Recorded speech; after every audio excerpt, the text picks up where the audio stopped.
भाई ने इस लड़की से क्यों शादी की? मुझे ये अधीरा बिल्कुल पसंद नहीं है। बेटी अब क्या कर सकते हैं, मैं भी तुम्हारे भाई की शादी इस लड़की से नहीं कराना चाहती थी, लेकिन समर्थ की जिद के आगे मुझे झुकना ही पड़ा।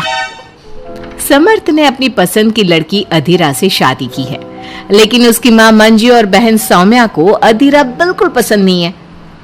समर्थ की मां ने तो अपने बेटे के प्यार के आगे अपना सर झुका लिया और दोनों की शादी करवा दी, लेकिन सौम्या ने अभी तक हथियार नहीं डाले थे। वो अभी भी अपनी भाभी को घर से निकालने की हर मुमकिन कोशिश कर रही है। बहू, ओ बहू, आज चाय मिलेगी या नहीं? लाई माँ जी।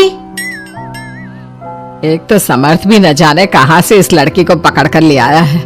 हर काम ऐसे करती है मानो हाथों में मेहंदी लगी हो। लीजिए माँ जी चाय। अच्छा तो ले आई तू चाय। मुझे तो लगा था कि तू सुबह की चाय दोपहर के खाने के बाद देगी। माँ जी दूध वाला लेट आया था, इसलिए चाय बनाने में लेट हो गई। इतने में सौम्या वहां आ जाती है।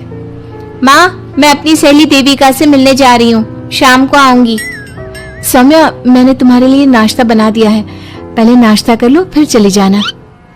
मुझे आपके हाथ का बेस्वाद खाना नहीं खाना। मेरी सहेली देविका बहुत अच्छा खाना बनाती है, मैं उसके यहाँ खा लूंगी। ओके माँ, बाय, मैं चलती हूँ। सौम्या के जाने के बाद मंजू अपनी बहू पर चिल्लाते हुए कहती है, बहू तूने इतनी बुरी चाय बनाई है, इससे अच्छा तो तू जहर पिला देती, कम से कम वो मीठा तो होता। अगर मेरे बस में होता तो चाय की जगह जहर ही दे देती। कुछ कहा तूने? अब नहीं माँ जी, मैं दूसरी चाय बना देती हूँ। रहने दे, मैं जा रही हूँ अपनी बहन के घर, तो घर का सारा काम करके रखना, शाम तक आ जाऊंगी। और हाँ, रात के खाने में कुछ अच्छा बना लेना। मंजू अधीरा पर हुक्म चलाकर चली जाती है। अधीरा बड़बड़ाती हुई किचन में जा रही होती है कि तभी समर्थ वहां आ जाता है। अधीरा नाश्ता लाओ जल्दी से, ऑफिस के लिए देर हो रही है। क्या करोगे नाश्ता करके? किसी को भी मेरे हाथ से बना खाना पसंद नहीं आता, आप भी बाहर ही कर लेना नाश्ता। लगता है माँ और सौम्या ने फिर तुमसे कुछ कहा है, तभी तुम्हारा मूड इतना खराब है। तुम माँ और सौम्या की बातों का बुरा मत माना करो।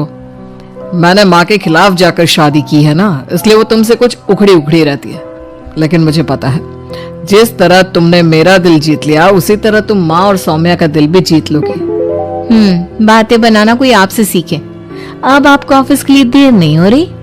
हो तो रही है, लेकिन सोच रहा हूँ सौम्या और माँ घर पर नहीं है, तुम दिन भर अकेली घर में क्या करोगी?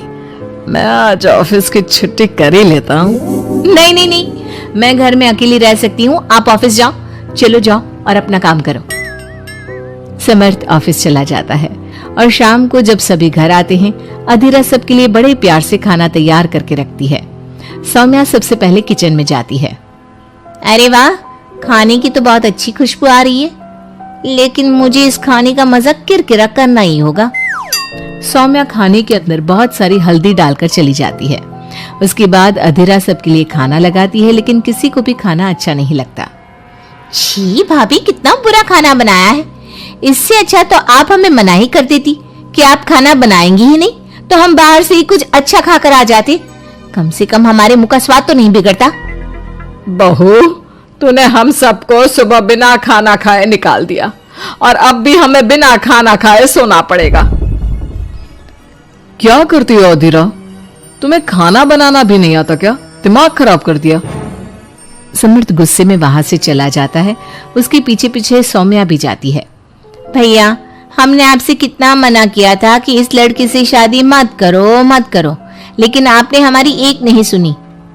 आप मेरी सहेली देविका को तो जानती हो ना, सुंदर होने के साथ साथ हर काम में माहिर है। सौम्या देखो, मैं वैसे ही परेशान हूँ, तुम मुझे और परेशान मत करो, जाओ यहाँ से। सौम्या ने समर्थ के दिल में अधीरा के लिए नफरत डालने की कोशिश की। अगली सुबह अधीरा जल्दी सोकर उठी और सबके लिए नाश्ता बना लिया, लेकिन समर्थ बिना कुछ खाए ही ऑफिस के लिए निकल गया। सौम्या भी ये सब नोटिस कर रही थी। उसने देविका को घर पर बुला लिया। देविका, आज भैया बहुत गुस्से में है। आज तुम ऐसा खाना बनाओ कि भैया उस अधीरा की तारीफ करना भूल जाए। सौम्या, तुम ये सब क्या कर रही हो? तुम्हारा भाई शादीशुदा है वो कभी मुझसे शादी करने के लिए तैयार नहीं होगा। लेकिन तुम तो भाई से पहले से ही प्यार करती थी ना। हाँ करती थी, लेकिन ये उन दिनों की बात है ना। चुप रहो तुम। अगर तुम्हें भैया को पाना है तो तुम्हें वही करना होगा जो मैं कहूंगी।